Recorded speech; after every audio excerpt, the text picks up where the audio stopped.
Situé à 3300 mètres au-dessus du niveau de la mer, Cusco fut le point de convergence du royaume Inca pendant 3 siècles.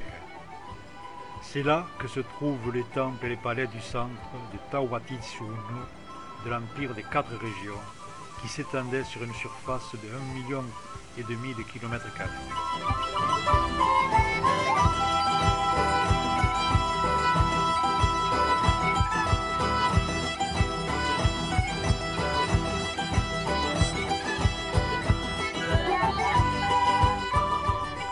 Dans 2 jours, c'est la fête d'Inti Raymi, la fête nationale des Indiens, et l'on donne de l'éclat de nouveau aux façades.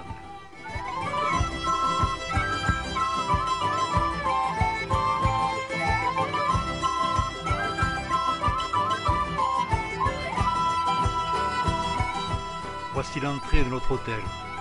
Un petit peu plus loin, le hall. Et enfin le patio.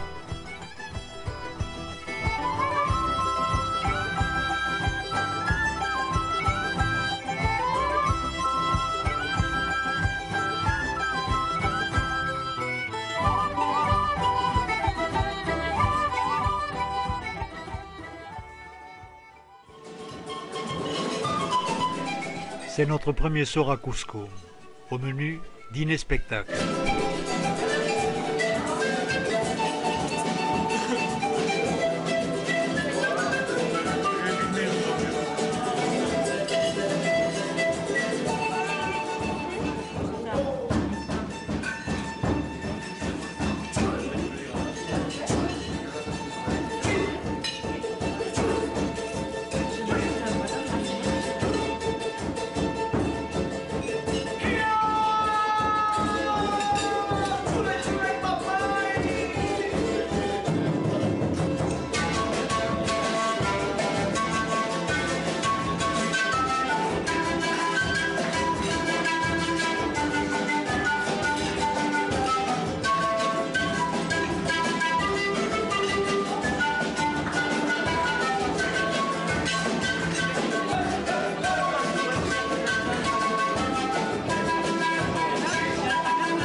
Nous sommes ici devant les vestiges du temple Inca Coricancha.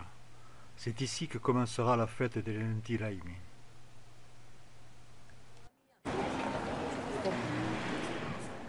C'est sur les ruines de ce temple que fut construit l'abbatiale de Santo Domingo.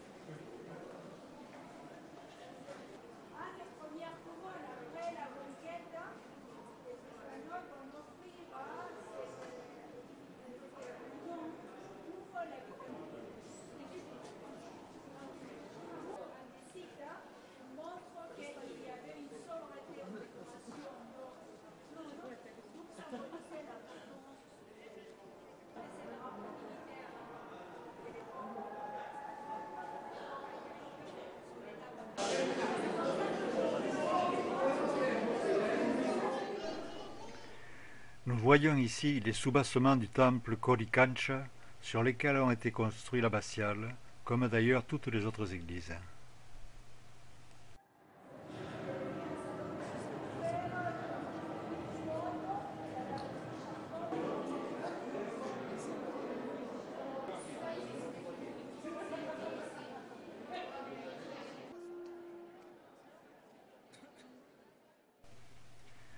Les répétitions pour la fête de l'Inti Raymi se poursuivent avec une grande partie de la population et même de l'armée pour jouer les figurants.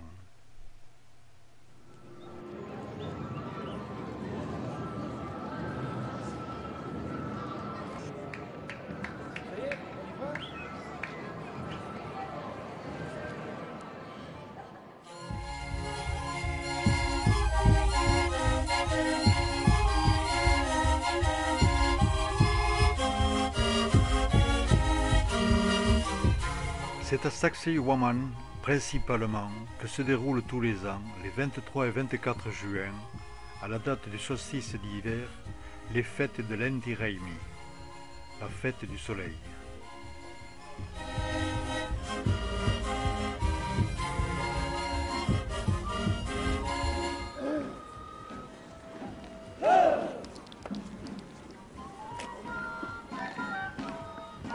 Répétition pour la fête de l'Inti Raymi.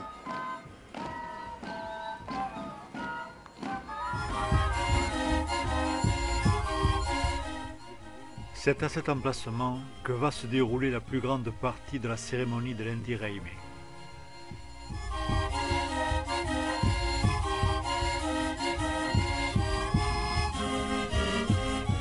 Les vestiges des murailles de Sacsayhuaman restent une énigme. Certains archéologues supposent que les murs représentaient une immense cadence solaire. Ces murs massifs constituaient certainement une fortification, même si on pense également que l'ensemble devait être un lieu de culte.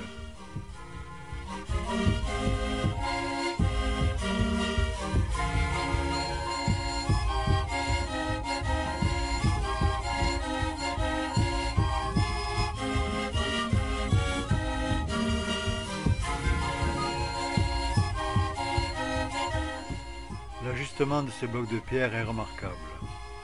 Certains de ces rochers pesaient plus de 100 tonnes.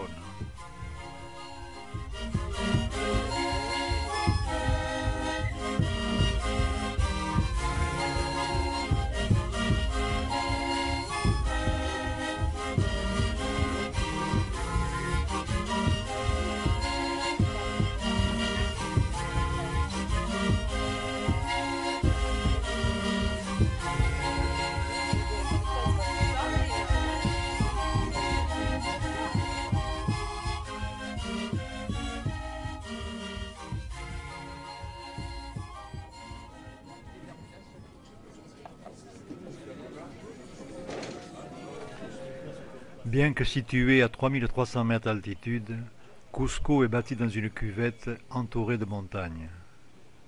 Quitter la ville par ce train révèle une solution surprenante. C'est un zigzag, par des changements de voies successifs, marche avant et marche arrière, que le train va passer la montagne.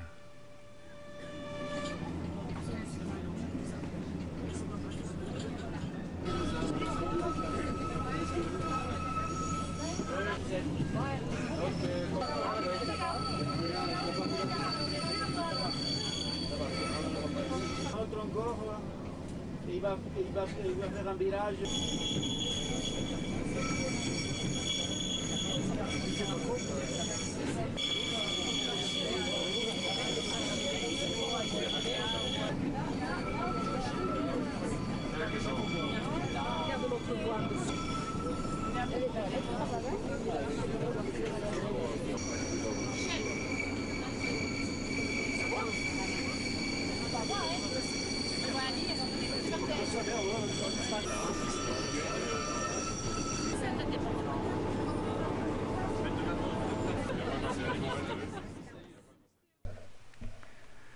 Après avoir franchi la montagne, le train descend vers Machu Picchu, qui n'est situé qu'à 2200 mètres d'altitude.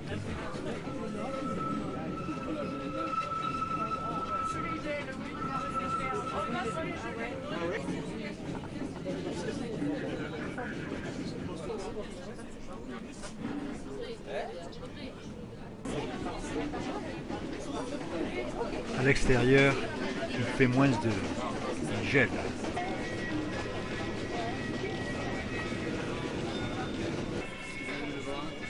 Le chemin de fer serpente le long du rio Urubamba qui devient de plus en plus impétueux.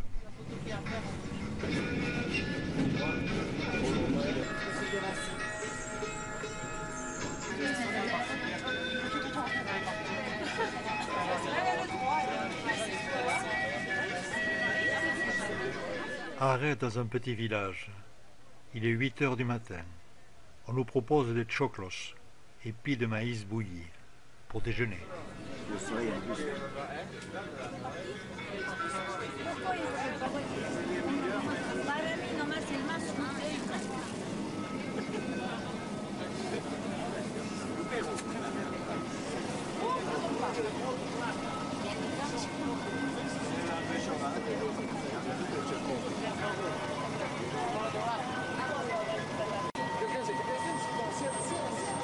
Es que tienen que venir acá los señores.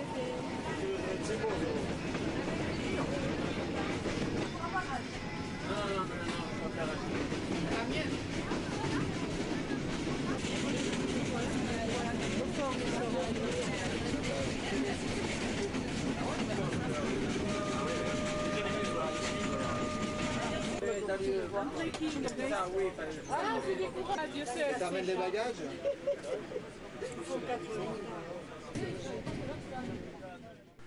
En contrebas, des équipes de trekking se préparent pour gravir la montagne.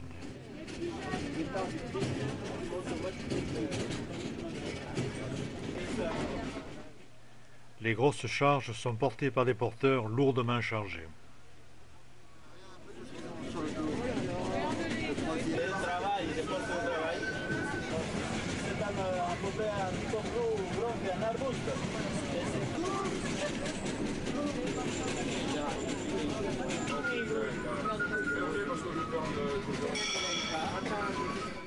Le train continue son périple vers le village de Aguascalientes, le véritable point de départ vers Machu Picchu.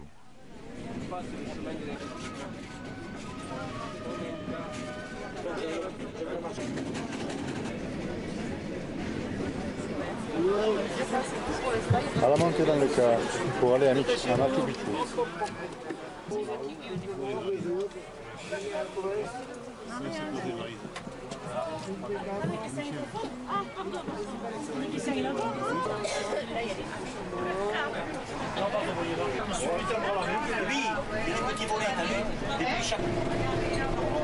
Les derniers kilomètres pour monter à Machu Picchu.